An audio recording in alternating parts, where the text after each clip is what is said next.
has an article including Gwendlyn Brown from Sister Wives, the kids of reality TV stars didn't choose this life, but they would do it all again. The moment Gwen speaks out, the entire show tilts on its side. Not loud, not angry, calm, steady, almost careful. She does not sound like someone chasing attention. She sounds like someone tired of carrying something alone. And once she says it out loud, nothing about Sister Wives looks the same again. For years, viewers watched this family through soft lighting and couch interviews. We saw birthdays, moving trucks, tearful talks, big promises about love and unity. It felt messy but safe. It felt like a family letting cameras in, not cameras running the house. That belief held for a long time. Too long.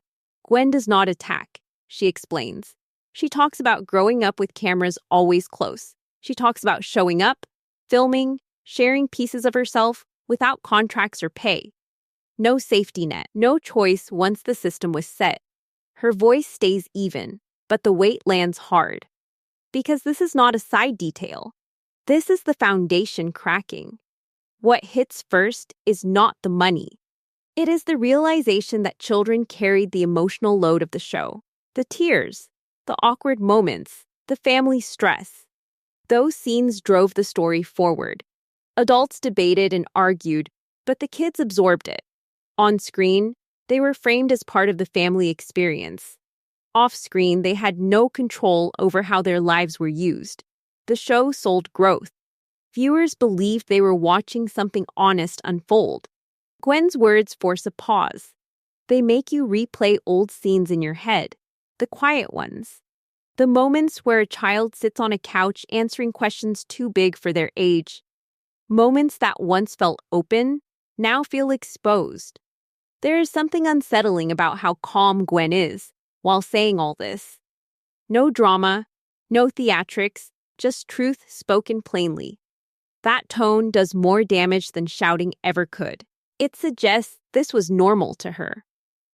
Routine. Expected. And that is where the discomfort settles. If this was normal, if no one stopped it, if it ran for years without question, then what exactly were we watching? A family sharing their lives? Or children growing up inside a machine that needed their pain to keep going?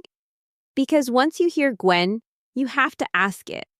Was this show ever a safe place for children at all? At the start, Sister Wives feels small and tight. One house, thin walls, crowded room. You see kids sharing space, parents stretching every dollar, adults talking about faith and commitment like survival tools. The show opens on struggle, not comfort. Viewers meet a family trying to make something work with limited money and a lot of belief. It feels raw. It feels honest. Early episodes sell a clear idea. Love multiplies. Sacrifice builds character. Togetherness fills gaps money leaves behind. The family speaks often about teamwork and shared purpose. Kids run through hallways.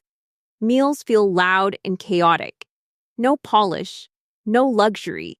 It reads as real life caught mid-motion. For many viewers, trust forms right there. Then the cameras keep rolling. As seasons pass, the pressure lifts. New homes appear. Moves become bigger.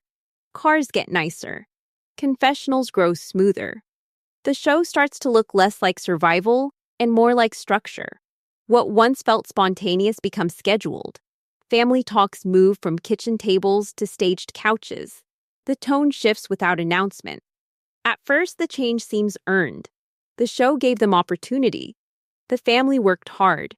Viewers root for progress. It feels fair. But something subtle slides out of place.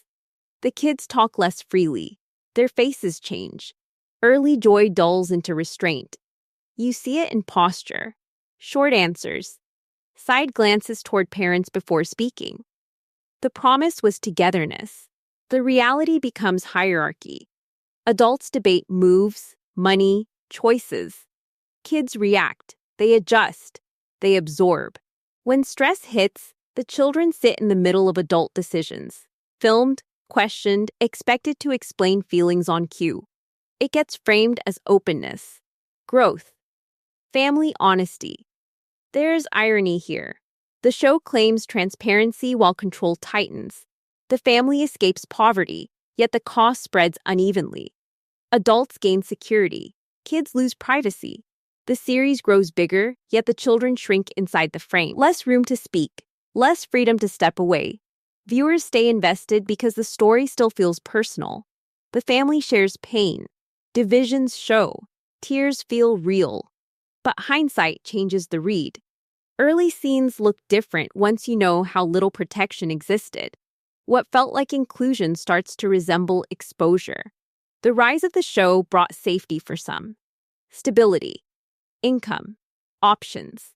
For others, especially the kids, it brought something harder to measure. A childhood spent on record. Emotions turned into footage. Growth tracked by seasons. And as the family climbed, someone else quietly carried the weight.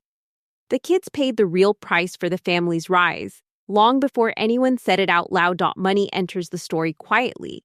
No envelopes. No numbers spoken out loud. No scenes where terms get explained. What the show does reveal sits in plain sight. Adults talk about budgets. Adults decide moves. Adults sign papers. Kids sit nearby, listening, reacting, waiting. Control stays clear even when details stay vague. From the couch interviews alone, you see who holds authority. Financial choices flow through one voice. The rest respond. When houses come up, adults debate. When relocations hit, adults weigh options. Children receive outcomes. The pattern repeats season after season. Decision-making stays centralized. No discussion shows kids choosing participation or stepping back. The show frames this as family leadership. Strong direction. Clear roles. At first glance, it feels organized. On a second look, it feels closed. The kids never speak about consent. No episode shows a child asked whether filming still feels right. No one explains how long cameras stay or what happens after scenes air. Silence fills those gaps. As the series grows, the money talk grows louder among adults. Who pays for what? Who gets which house? Who sacrifices more? Meanwhile, the kids still show up. They share feelings. They cry. They explain family tension to strangers behind cameras. They perform emotional labor without any sign of protection. This absence matters. In scenes where adults argue, kids sit frozen. They listen to talk about finances tied to their lives. Moves uproot schools. Splits reshape family bonds. Through all of this, cameras stay present. The show treats presence as consent. It treats participation as automatic. Nothing on screen suggests contracts for children. Nothing suggests boundaries beyond bedroom doors. Adults manage filming schedules. Adults negotiate with production. Kids remain subjects, not partners. Their faces carry the fallout of decisions they did not make.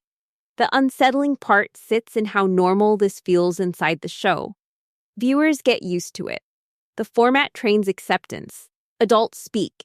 Kids react. Money flows upward. Emotional cost flows downward. No alarms sound. No intervention appears. Once Gwen speaks, this structure looks less accidental. It looks designed, a system where adults control access, money, and narrative. A system where silence benefits those in charge. So the discomfort sharpens. If no one explained the rules to the kids, if no one asked for consent in a meaningful way, if no one stepped in when lines blurred, then who decided silence was acceptable? Cody's authority is never announced. It is shown. It lives in posture, timing, and who finishes a sentence. From the earliest episodes, he positions himself at the center of every decision. Moves. Money. Rules. He speaks first and last. Others respond around him. The structure feels firm even when the tone sounds upbeat. On screen, finances and authority move together. Cody explains budgets. Cody outlines plans. When houses are discussed, he frames the options. When relocations happen, he sets urgency. Wives react emotionally. Kids absorb the shock. The pattern stays consistent.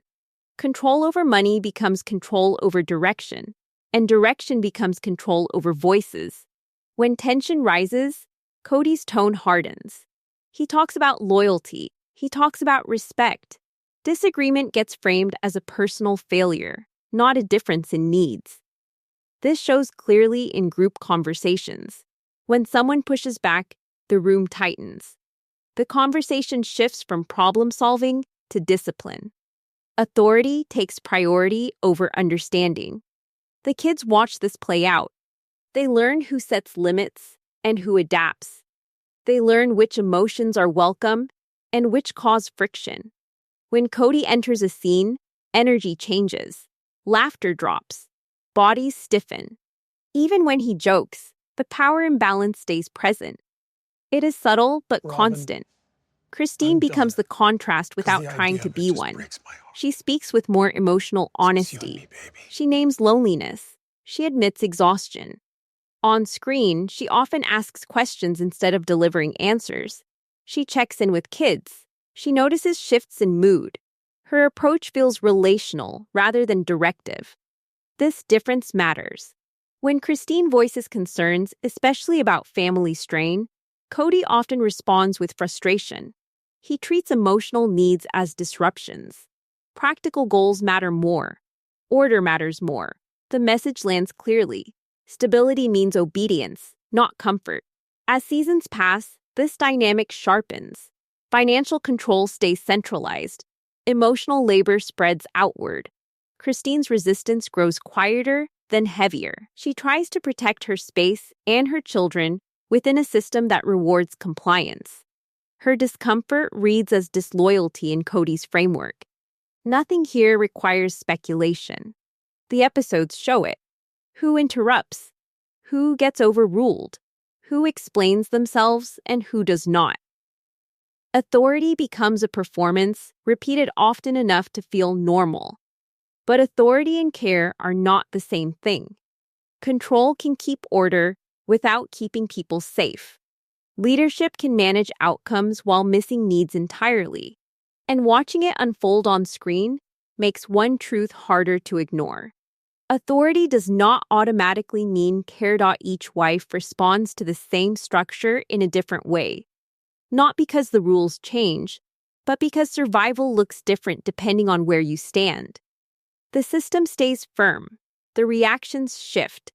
Christine reaches a breaking point in plain sight.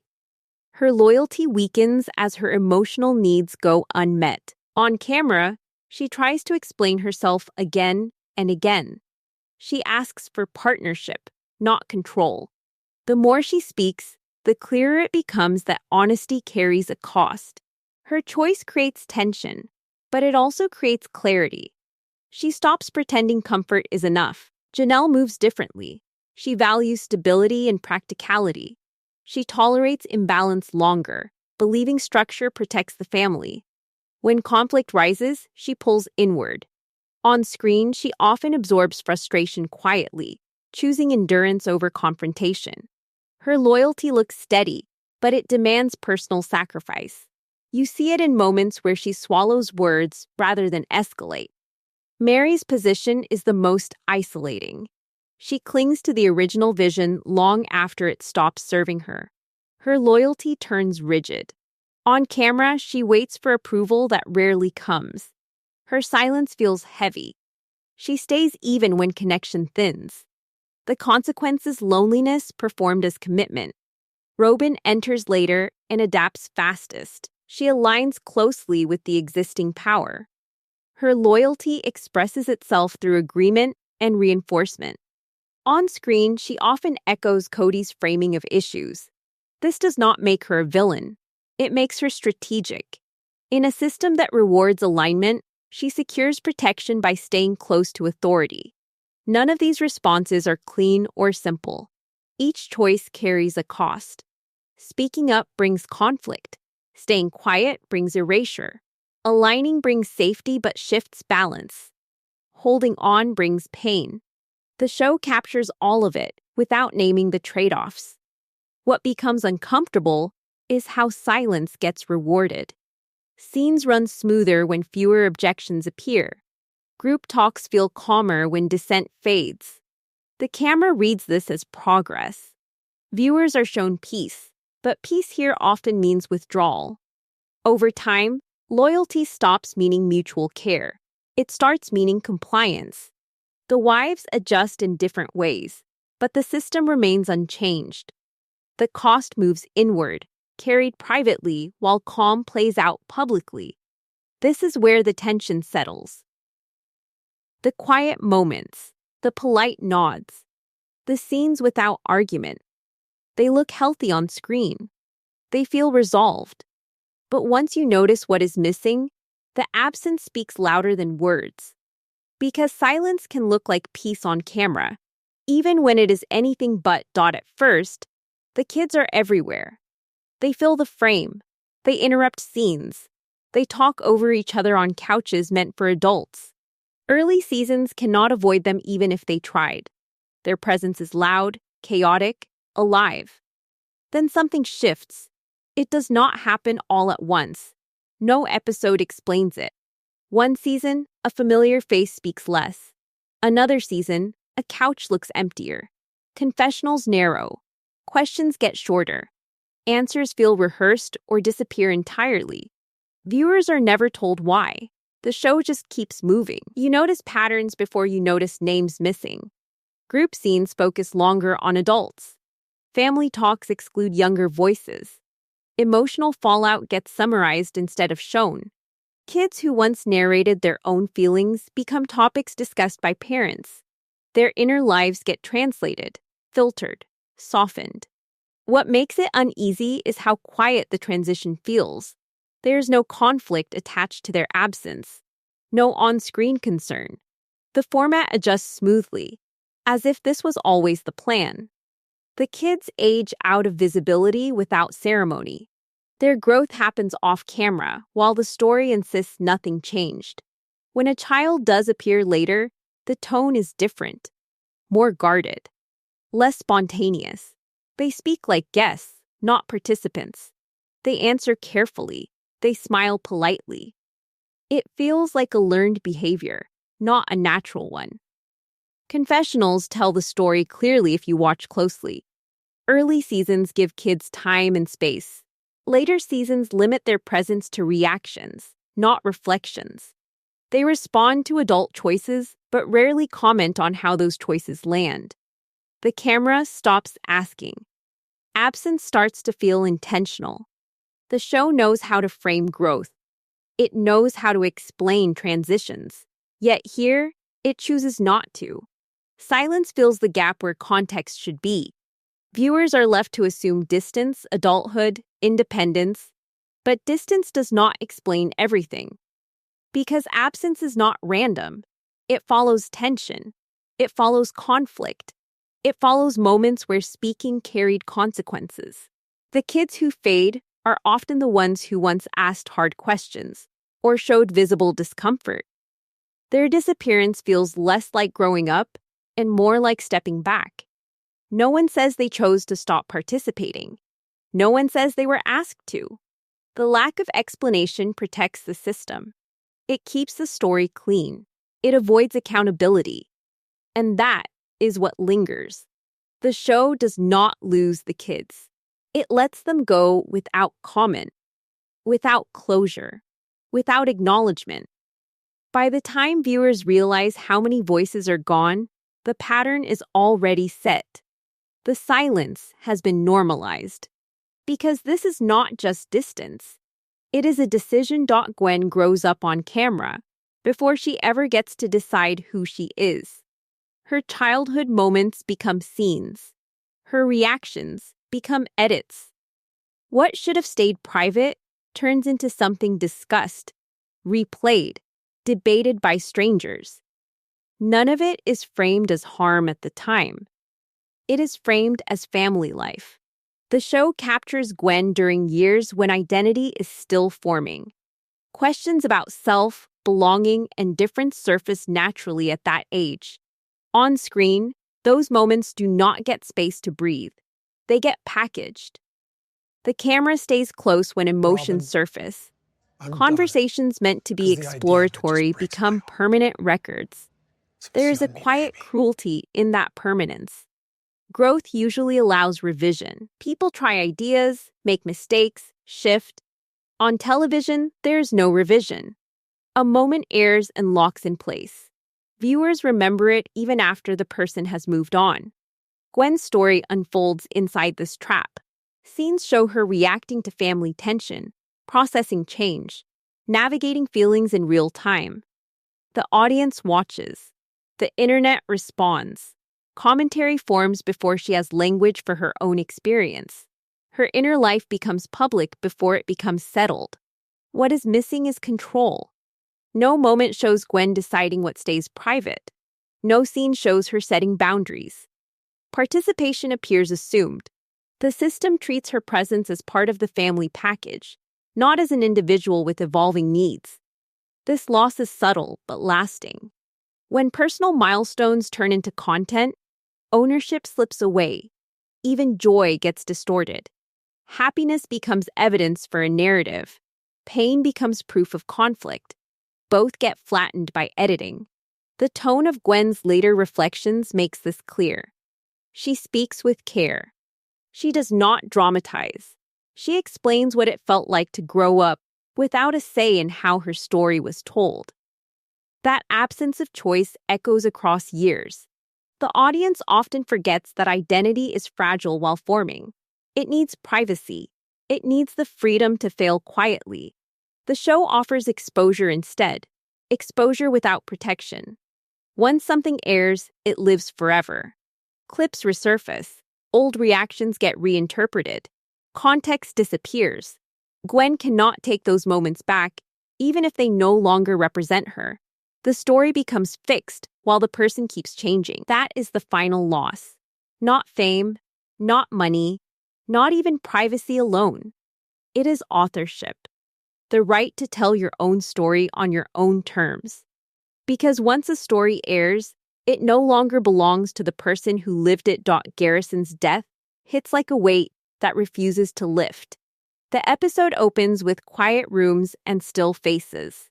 Conversations slow. Laughter fades. Even the children, whose voices usually fill every corner, sit in silence. Cameras capture this, but the lens cannot soften the grief. Every movement feels measured, deliberate, like the house itself is holding its breath. The show treats the moment with care, but only on the surface. Adults whisper, wipe tears, and try to maintain composure. Parents glance at each other, searching for understanding, and the kids react in ways that feel small against the magnitude of loss. Scenes linger on empty spaces, chairs left unused, toys still in place, hallways quiet without the usual rush. The absence speaks louder than any dialogue. Production continues. Filming does not pause. Confessionals resume, carefully measured. The cameras shift focus from shared sorrow to logistical concerns, planning, meals, routines. The family talks about Garrison, but the narrative frames him as part of the story, a loss acknowledged, not fully absorbed. Emotional weight is present, but it coexists with the machinery of the show. The contrast is striking. On one hand, grief demands time, space, and attention. On the other hand, filming demands presence, continuity, and deliverables. The tension sits in every frame. Adults offer support to each other, but they are also aware of production schedules. The children's reactions are noted, but never fully explored in confessionals. Pain is captured, edited, packaged. Reality television continues to run on the momentum of human emotion. Even when that emotion is raw and unfinished, the family navigates each day with restraint. The show presents composure as respect. But there is an unease underneath. The audience sees the mechanics of grief managed for cameras. Emotional beats are highlighted, yet the intimate, private processing of loss seems incomplete. Silence, pauses, and small gestures carry as much meaning as spoken words. Yet these two are framed within the constraints of filming. By the end of the episode, the house is quiet, yet the story moves forward. Life continues. Camera angles shift to practical matters. Conversation returns to schedules, routines, and the unspoken need to keep going. The question lingers for the viewer. In a home where loss is shared but life is filmed, what matters more? Protecting the family or preserving the story for the cameras? Garrison's absence forces the issue. It exposes a tension the show cannot resolve, leaving one truth clear: grief does not stop production, but perhaps it should.